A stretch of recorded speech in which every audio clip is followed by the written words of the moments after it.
We'd survived cliffs, corners, and a dead sprint against the sunset. Turns out the thing that actually got us was a garage roof. Here's how we ended up patching a camper van back together on day 2. The plan for day 2, 365 kilometers north through the Grampians and ending in Gold Country. 14 days, almost 4,000 kilometers. 6 of us, 5 bikes and one simple plan. Ride from Melbourne towards Brisbane and see Australia the way we know best, on a motorcycle.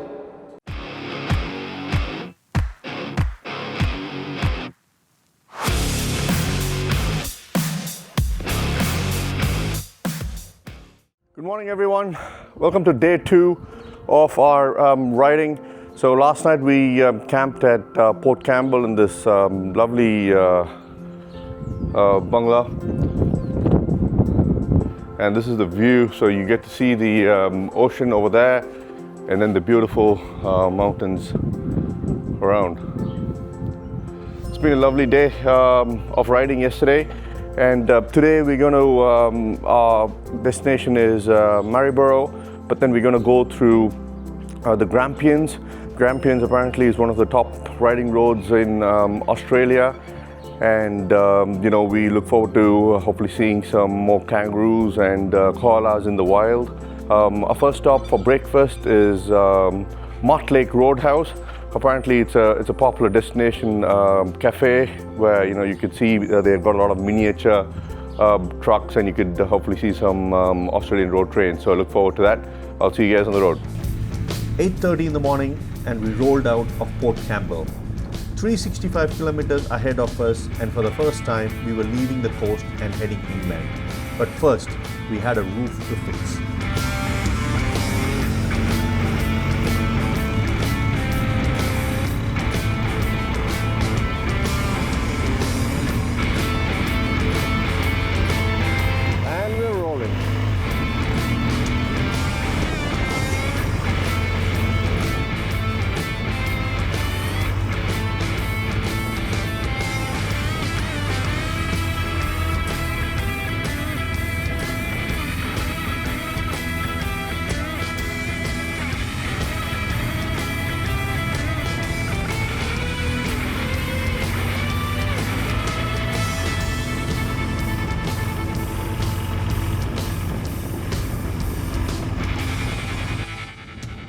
Wow, that's all of them.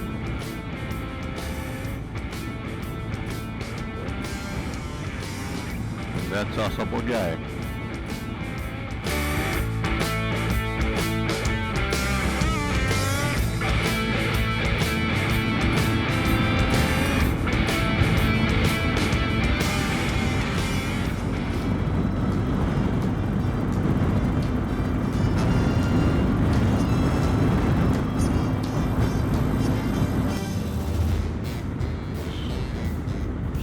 So beautiful.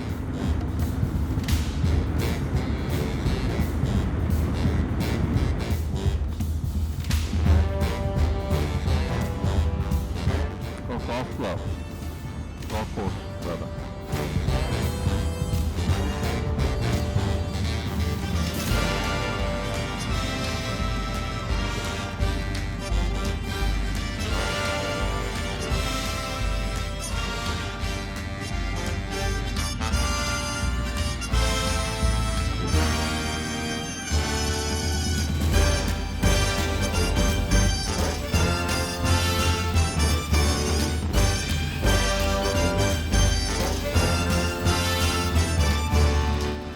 Boutique hotel.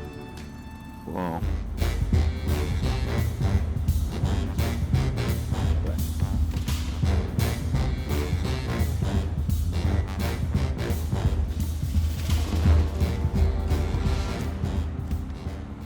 The night before, while parking the van, we'd clipped the garage roof and broken the glass hatch on top. So our support vehicle now had a hole in it, and rain in Australia doesn't send a warning first. First stop, Terang and the local meter 10. The staff there were brilliant. They lent us a ladder, sorted us out with a plastic sheet, and we patched the roof right there in front of the store. Not pretty, but watertight, and we were back on the road before 10.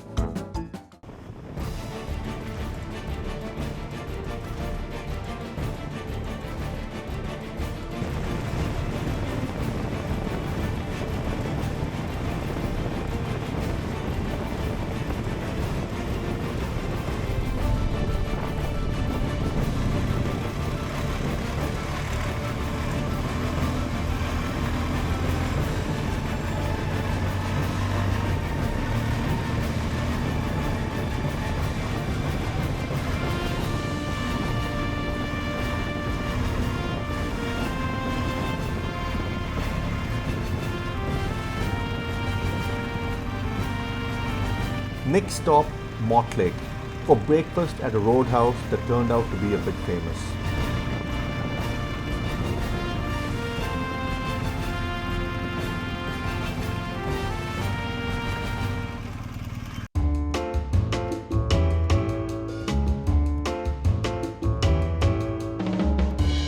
We all had pies here, proper Aussie roadhouse pies, and a stop that was meant to be 20 minutes became close to an hour.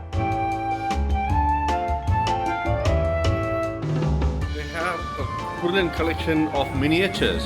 Obviously road trains are very popular here.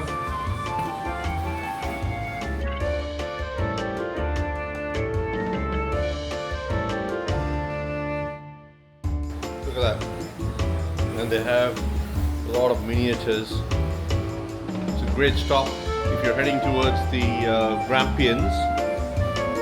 A great stop for a coffee and a pie. Did you see the miniatures now? Look at that.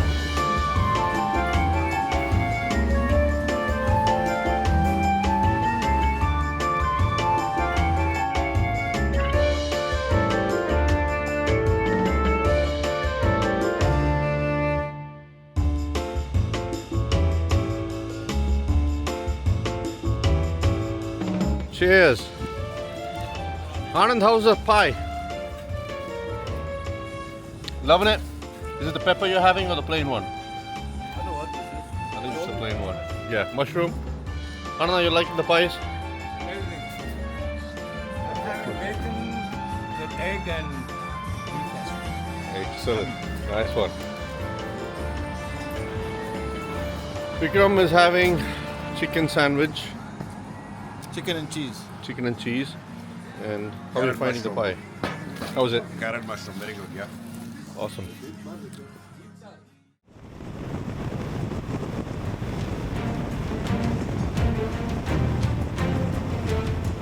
From Mortlake, the riding changes completely. This is the Western District. Flat, open farming country, and the road just runs straight to the horizon. After yesterday's corners, you settle in and just cruise. In fact, at one of the sections, I actually noticed that there was a 10-kilometer stretch of straight roads that just kept going and going.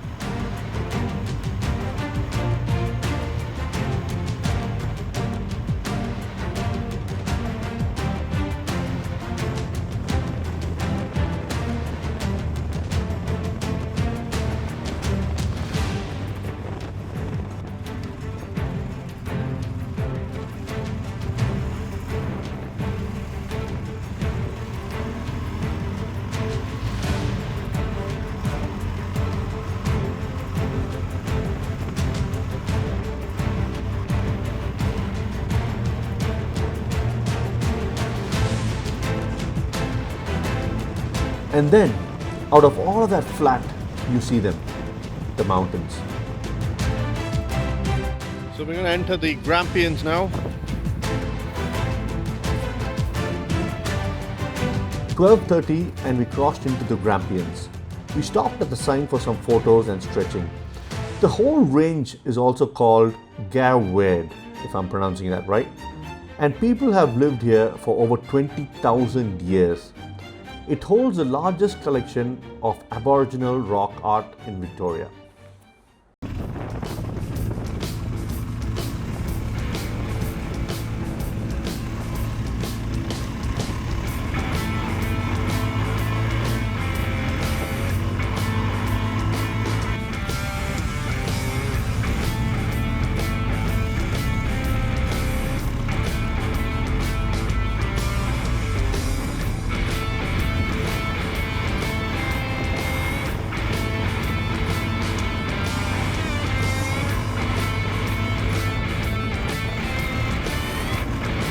From Dunkeld, the road transformed.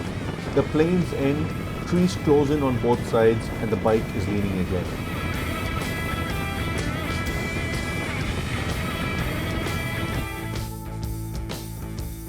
We took a small detour towards Mafeking and climbed up to Mirranatwa Gap, a saddle between two ranges. Hardly anyone stops here. It was completely quiet, but it was nice to just park our bikes and relax for a bit.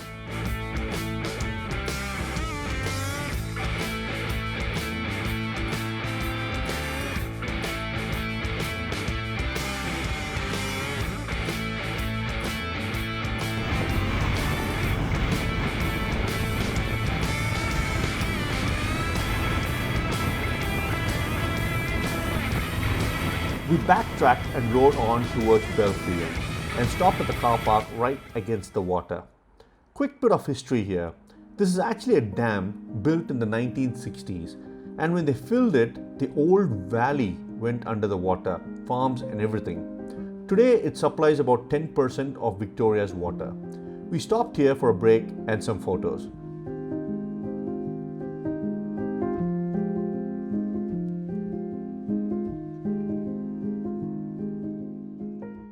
A town of about 500 people sitting right under the mountains.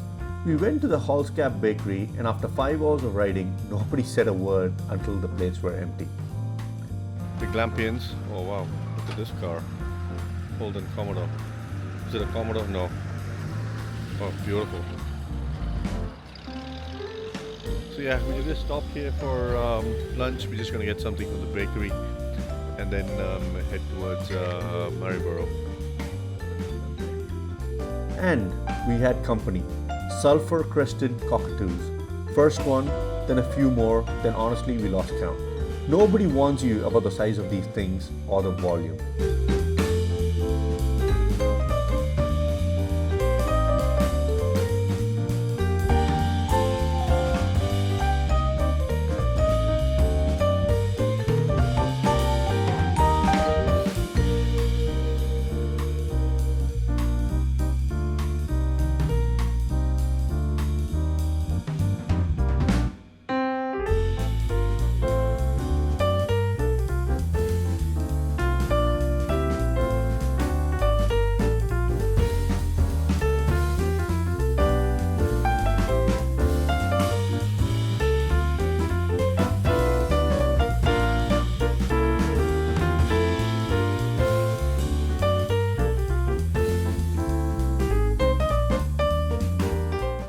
After the nice lunch and the time spent with the cockatoos, we rolled again and then turned up these emus, the second biggest bird on the planet, just wandering around the town like they're waiting for their coffee order.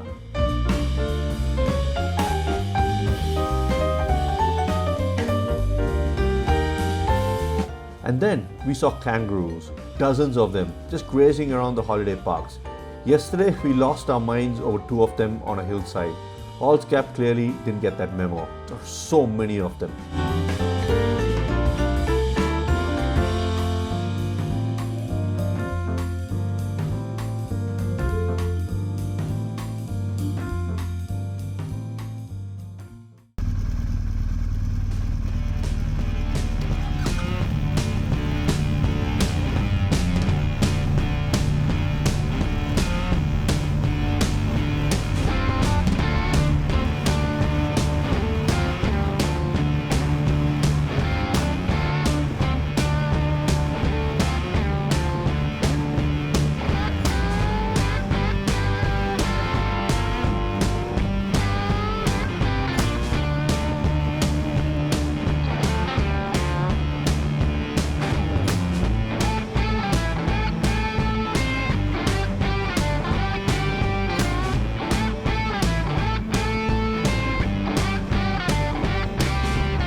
From Gap, we turned northeast for the last leg, and the land changed again. Around Joel, it's just dry, empty grassland in every direction. We barely saw another vehicle. And then through Moonambel, where the whole road was lined with these golden brown trees. Autumn in Australia looks like this, and it's one of the prettiest stretches of the day. This whole region is gold country.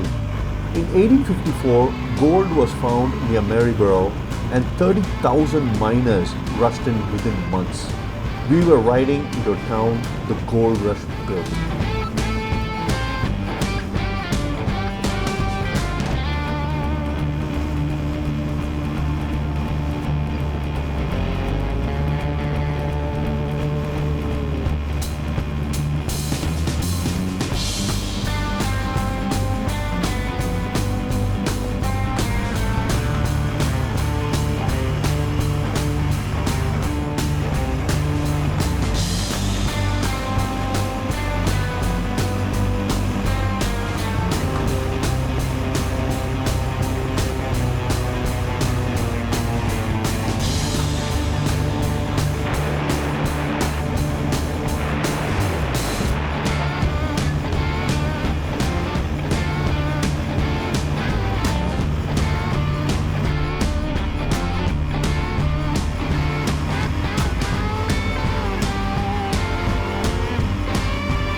And our stop for the night, the Bull and Mouth Hotel.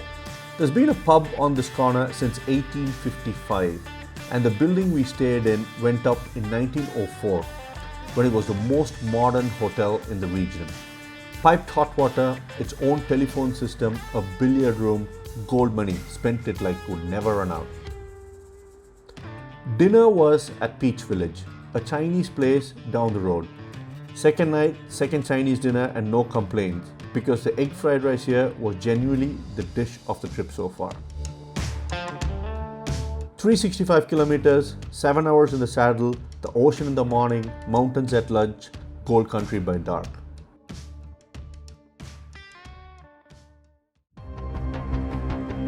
Next morning, we start our ride and head towards where all this gold rush started. Stay tuned to find out more in the next episode.